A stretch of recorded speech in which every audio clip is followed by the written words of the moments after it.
The November wind howled across the New Mexico territory with the fury of winter's early arrival, driving sheets of sleet against the windows of Caleb Hart's modest cabin like handfuls of thrown gravel. The year was 1876, and the high desert country where Caleb had built his small homestead was showing its teeth as the season turned harsh earlier than usual. At 45, Caleb had learned to read the signs that warned of bitter weather ahead, and everything about this storm suggested it would be one for the books. Caleb was a man shaped by solitude and honest labor, with the calloused hands and weathered face that came from 20 years of trying to coax a living from land that most folks would consider worthless. His spread consisted of 50 acres of scrubland, a few head of hardy cattle, and a determination to prove that a man could make something of himself through persistence and careful planning. He had no family, few neighbors, and liked it that way after a youth spent in crowded eastern cities where a man's business was everybody's concern. The storm had been building since midday, and by evening it had reached the kind of intensity that made Caleb grateful for the thick walls and solid roof he had built with his own hands. He was settling in for what promised to be a long night when he heard something that made him pause with his coffee cup halfway to his lips. Between the wind gusts, he could swear he heard what sounded like a child crying. At first he dismissed it as the storm playing tricks with his ears. Wind could make all sorts of sounds as it whipped around buildings and through rock formations, often creating noises that seemed almost human. But the sound came again, more distinct this time, and definitely the voice of someone young and in distress. Caleb set down his cup and moved to the window, peering out into the driving sleet. Visibility was almost zero in the storm, but movement near his small barn caught his attention. A small figure was huddled against the building's wall, seeking what little shelter it could provide against the weather's assault. Even from a distance and through the storm, Caleb could tell it was a child, possibly no more than 7 or 8 years old, and clearly in serious trouble. Without hesitation, Caleb grabbed his heavy coat and boots, wrapping a wool scarf around his neck before plunging out into the storm. The wind hit him like a physical blow, driving ice crystals into his face and making every step a struggle against nature's fury. By the time he reached the barn, he was already soaked through despite his protective clothing. The child was indeed young, a little girl with the distinctive features and traditional clothing that marked her as Apache. She was unconscious or nearly so, her small body curled into a ball in a desperate attempt to conserve warmth. Her lips were blue with cold, and Caleb could see that her buckskin dress and moccasins were completely inadequate protection against the storm's fury. Caleb scooped the unconscious child into his arms, alarmed by how light she felt and how cold her skin was through the wet buckskin. He struggled back to the cabin against the wind, which seemed determined to tear her from his grasp and send them both tumbling across the desert. By the time he kicked open his door and stumbled inside, both of them were thoroughly soaked and shaking with cold. The cabin's warmth was a blessing that seemed almost miraculous after the brutal conditions outside. Caleb carried the little girl to his fireplace, laying her gently on the rug before the flames while he quickly stripped away her wet clothing. She was severely hypothermic, her breathing shallow and her pulse barely detectable, but she was alive. Working with the calm efficiency of someone who had dealt with medical emergencies before, Caleb wrapped her in warm blankets and began the careful process of bringing her body temperature back to normal. As color slowly returned to the child's cheeks and her breathing became more regular, Caleb was able to examine her more carefully. She appeared to be about 6 years old, with the delicate features of someone who had been well cared for before whatever circumstances had brought her to his doorstep. Her clothing, though wet and torn, showed the intricate beadwork and careful construction that indicated she came from a family with both skill and resources. More concerning were the signs of recent trauma that became apparent as she warmed up. There were bruises on her arms and legs that looked like they came from rough handling, and her hair was matted with what appeared to be dried blood from a cut on her scalp.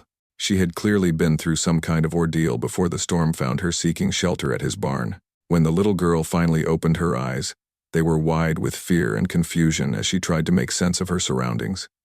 She spoke rapidly in Apache, her voice thin with exhaustion and terror. When Caleb responded in English, explaining that she was safe and that he was trying to help her, she seemed to understand at least some of what he was saying. "What's your name, little one?" Caleb asked gently, offering her a cup of warm broth that he had prepared while she slept. "Can you tell me what happened to you?" The child studied his face with the intense scrutiny that came naturally to people whose survival depended on accurately reading the intentions of strangers. After a long moment, she whispered a single word, "Kaya." Then, In halting English that suggested some previous contact with white settlers, she added, "Men hurt grandfather. Take horses. I run." Caleb felt his heart clench as he began to understand what had happened. The child had apparently witnessed an attack on her family, possibly a raid by bandits or hostile settlers who saw isolated Apache camps as easy targets for robbery and violence. She had managed to escape but had been wandering in the desert when the storm caught her, probably saving her life by driving her to seek shelter at the only building for miles around. Over the following hours, as the storm continued to rage outside and Kaya gradually warmed up enough to talk more freely, a clearer picture of her ordeal emerged. She had been living with her grandfather, a respected elder named Nantai, in a small camp hidden in the canyon country about 10 miles from Caleb's homestead. Her parents had died in a cavalry raid 2 years earlier, leaving her in the care of the old man who had been teaching her the traditional ways of their people. 3 days ago, a group of white men had found their camp while searching for Apache horses to steal. When Nantai tried to protect his granddaughter and their few valuable possessions, the men had beaten him savagely before making off with everything of value they could carry.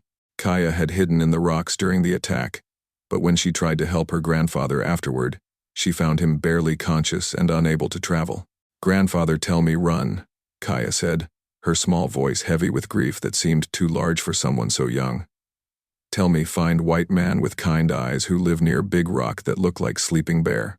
She pointed toward the window, though the landmark she mentioned was invisible in the storm. "He say, some white men have good hearts, not like the ones who hurt us." Caleb realized with growing amazement that the old Apache had deliberately sent his granddaughter to him for help. Somehow, Nantai had known about Caleb's homestead and had made a judgment about his character based on observations that the white man had never suspected.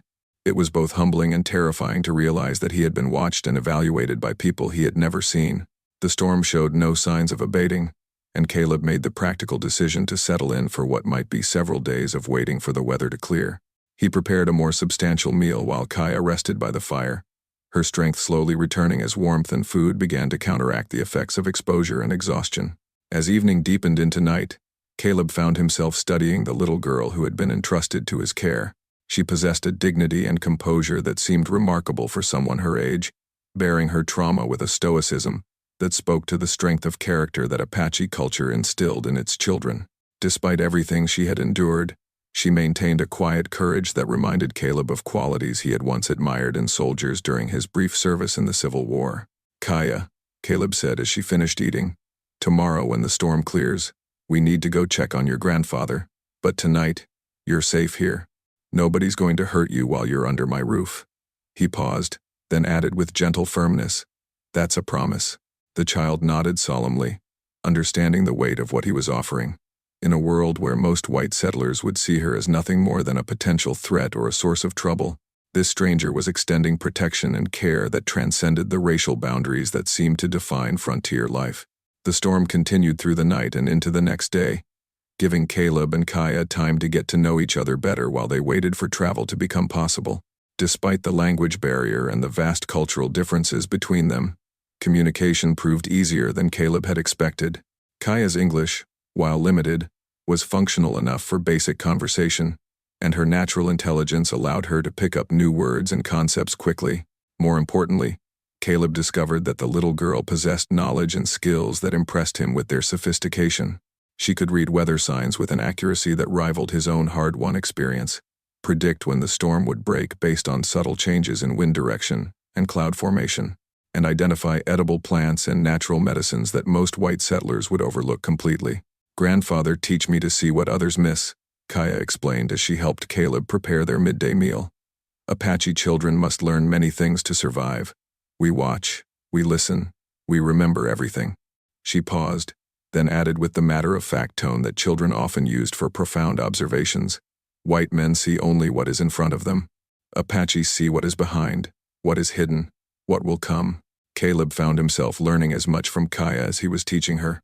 Her perspective on the natural world around his homestead revealed patterns and relationships that he had never noticed, despite 20 years of living in the area.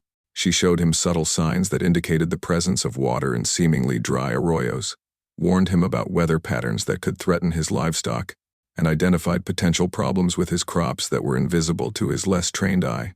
As the second day of the storm wore on, Caleb began to worry about the old Apache who had sent Kaya to him for help.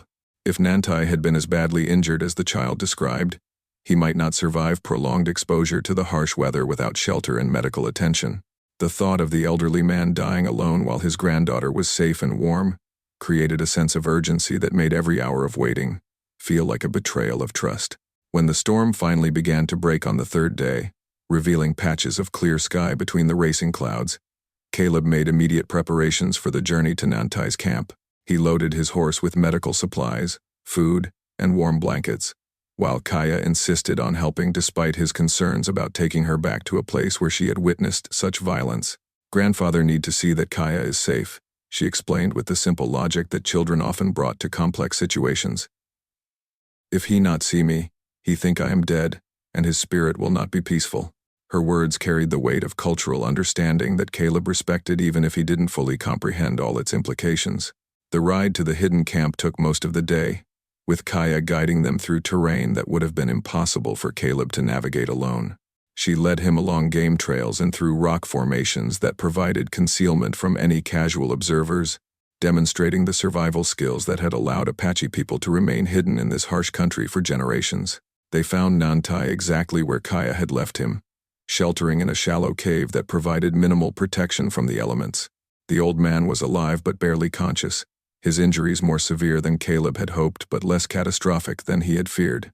It was clear that without immediate help, Nantai would not have survived another night of exposure to the storm's fury. The elderly Apache was a man of perhaps 70 years, with silver-white hair and a face marked by decades of desert sun and mountain wind.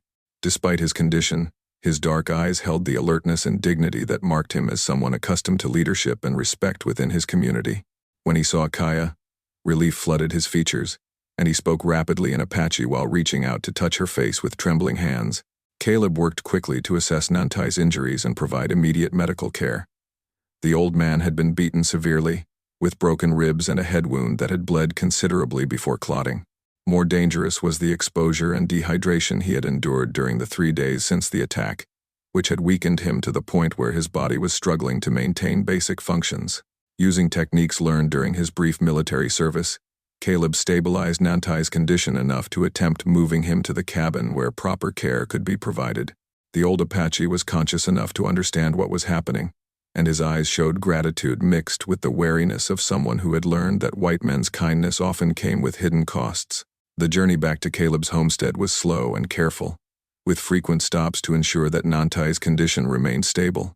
Kaya rode close to her grandfather, speaking to him in soft Apache words that seemed to give him strength beyond what his injured body should have been able to provide.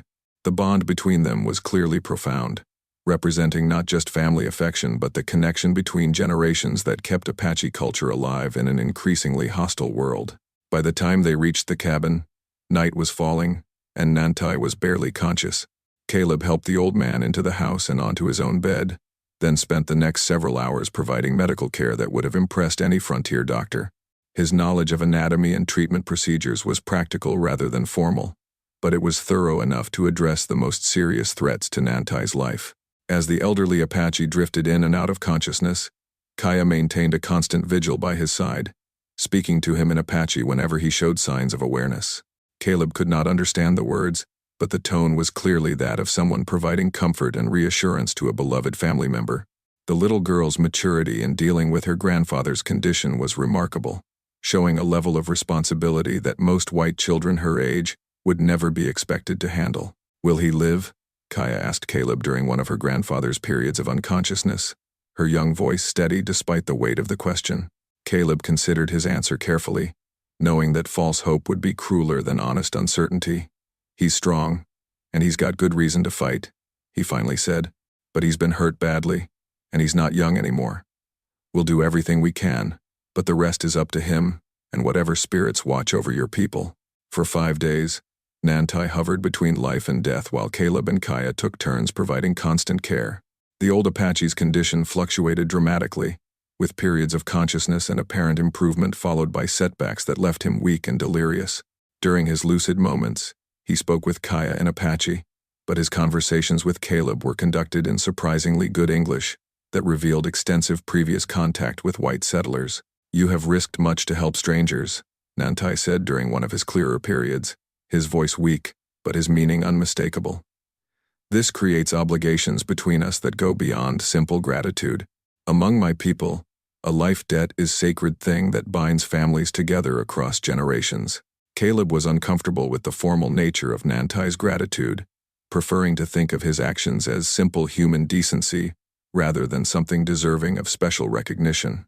Any man would have done the same, he replied, checking the old Apache's bandages. Couldn't just leave you folks to die in the storm. Nantai studied Caleb's face with the intensity of someone who had spent decades reading character in faces both friendly and hostile. No, he said firmly. Most white men would have taken granddaughter to soldiers, collected reward money, or left her to die rather than bring Apache trouble to their home. You are a different kind of man. As Nantai's strength gradually returned, he began to share more details about the attack that had brought them to Caleb's door. The raiders had been a mixed group of drifters and outlaws who made their living preying on isolated settlements and small Apache camps that couldn't defend themselves effectively. They had been operating in the territory for months, always staying one step ahead of military patrols while accumulating stolen horses, weapons, and anything else of value they could find. They know this country well, Nantai explained, his voice growing stronger as his injuries healed. Someone tells them where to find easy targets when soldiers are far away. They have friends among white settlers who share information for part of stolen goods. The old man's eyes hardened as he spoke of this betrayal. Some of your people helped them hurt mine for money. Caleb felt a familiar anger rising in his chest as he contemplated the casual cruelty that could drive men to prey on defenseless families. The frontier attracted both the best and worst of humanity, and unfortunately, the worst often seemed to prosper while decent folks struggled just to survive. Men who would rob and beat an elderly Apache and terrorize his granddaughter represented everything that was wrong with the supposed civilization that was spreading across the West. More troubling was the implication that the raiders had local accomplices who provided intelligence about potential targets. Such collaboration suggested a level of organization that made them far more dangerous than simple opportunistic bandits. They could strike anywhere, anytime, with the confidence that comes from knowing their victims' movements and vulnerabilities in advance. Do you know who's helping them? Caleb asked, already dreading the answer he might receive. Nantai's expression grew grim. We watch, we listen. Some names we know, some we suspect.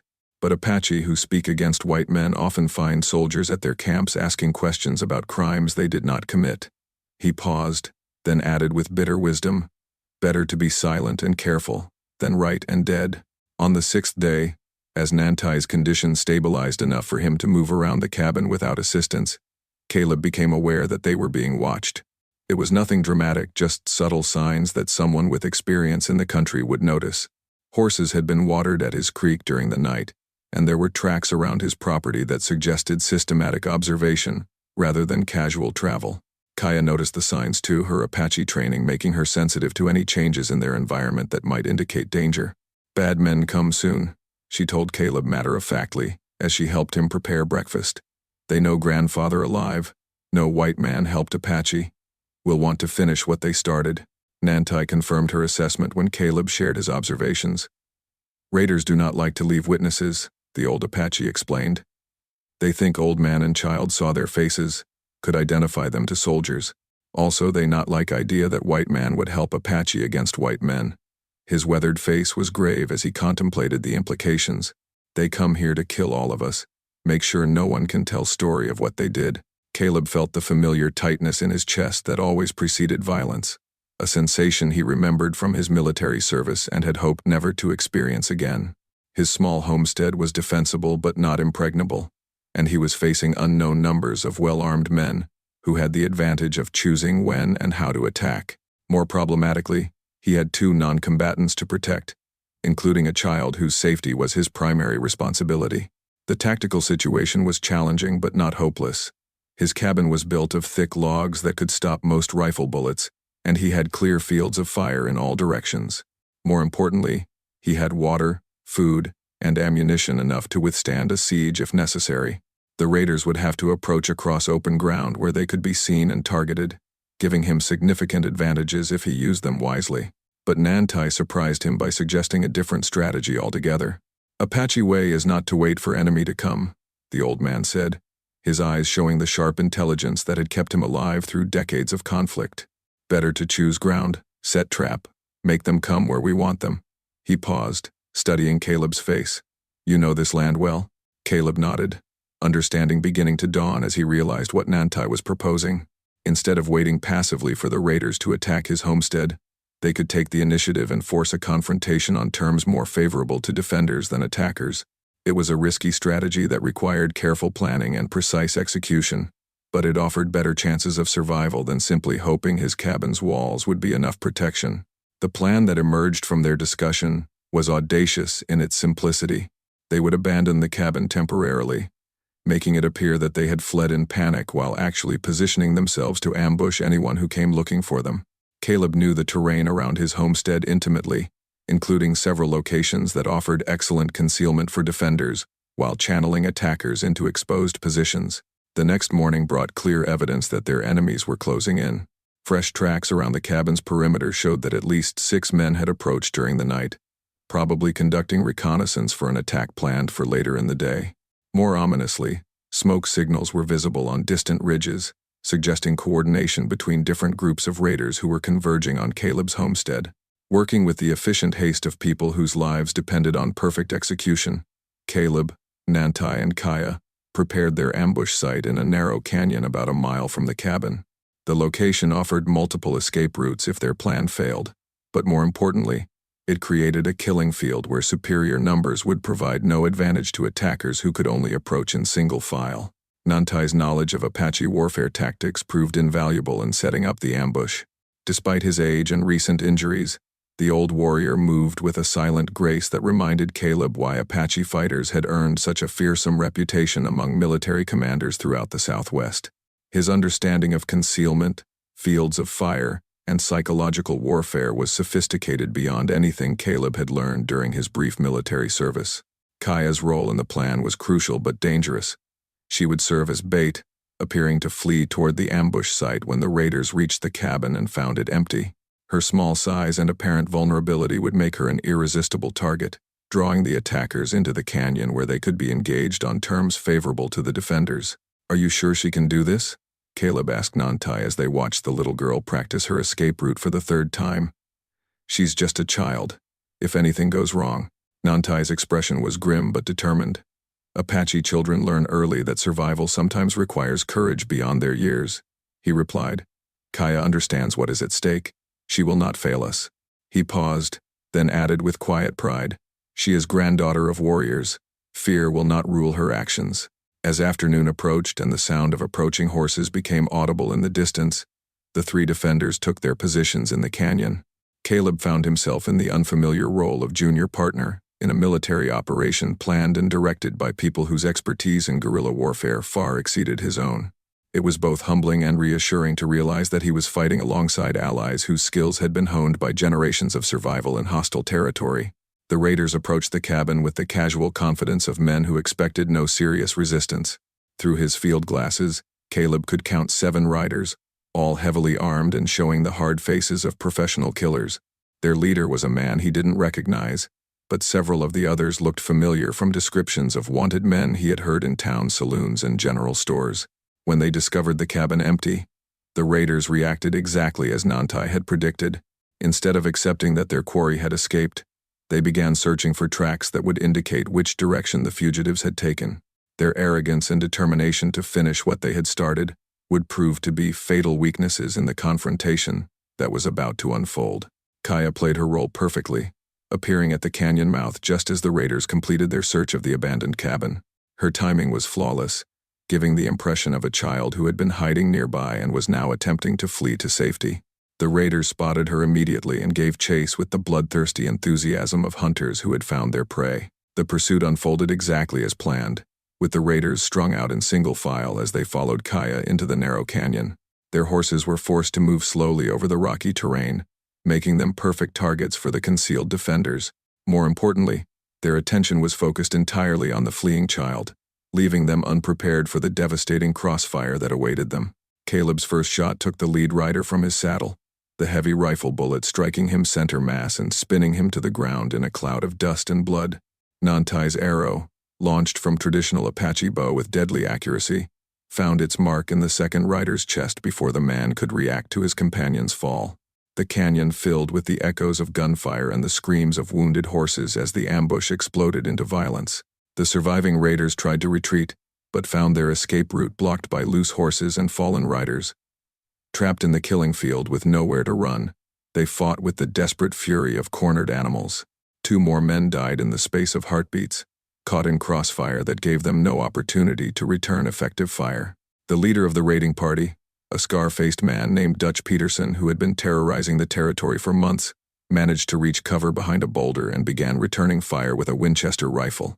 His shots came dangerously close to Caleb's position, forcing the defenders to keep their heads down while Peterson tried to work his way to a position where he could escape the canyon. But Peterson had made a crucial error in focusing his attention on the 2 men, while ignoring the child he had originally been pursuing. Kaya had circled around behind his position with the silent movement of someone trained in Apache hunting techniques. When Peterson raised his head to take another shot, he found himself looking down the barrel of Caleb's spare pistol, held in the steady hands of a 6-year-old girl who had learned that survival sometimes required terrible choices. "Drop gun or Kaya shoots," she said calmly, her English clear despite the stress of the situation. Apache children learn to shoot when very small. Kaya not miss from this close. Peterson's death came quickly after his surrender, not from the child's gun but from Nantai's knife, as the old Apache claimed the revenge that honor demanded for the attack on his family. It was swift and final, ending the threat that had brought violence to Caleb's peaceful homestead, while ensuring that no stories would be told about the white man who had chosen to fight alongside Apaches against his own kind. In the aftermath of the battle, as they searched the dead raiders for evidence of their broader criminal network, Caleb found himself profoundly changed by the experience. He had crossed a line that he could never uncross, taking sides in a conflict that most white settlers would see as treason against his own race. But looking at Kaya and Nantai, he felt no regret about the choices he had made.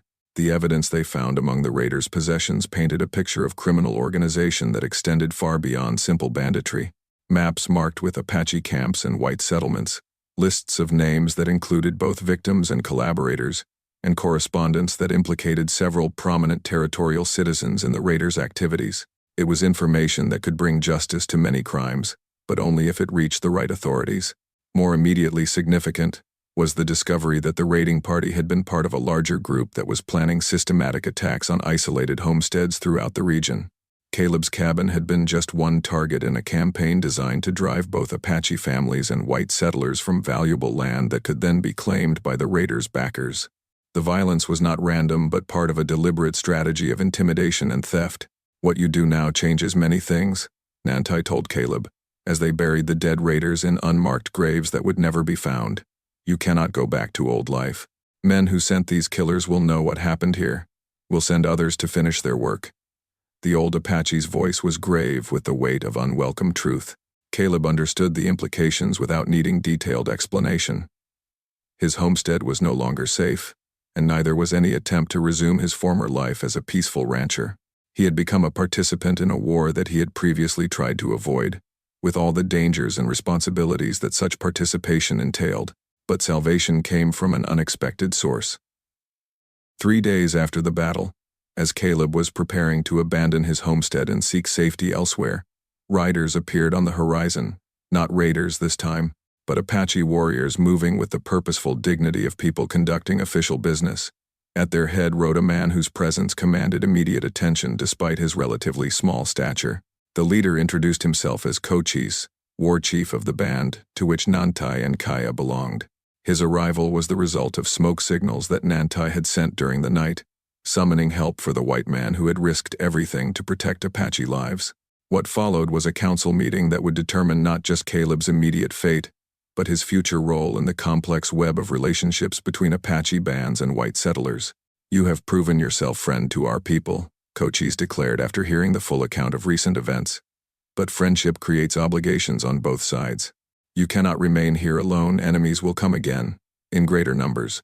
You must choose: abandon this land and seek safety among your own people, or accept our protection and become part of our family." The offer was unprecedented in the history of Apache-white relations in the territory. Cochise was proposing formal adoption into the tribe, with all the rights and responsibilities that such status would entail. It meant abandoning his identity as a white settler and accepting a new life among people whose culture and customs were entirely foreign to his experience. But as Caleb looked at Kaya, who had risked her life to help save his, and at Nantai, whose wisdom and courage had made their victory possible, the choice seemed obvious. These people had become his family in ways that transcended racial boundaries and cultural differences. They had stood together in the face of death and emerged stronger for the experience.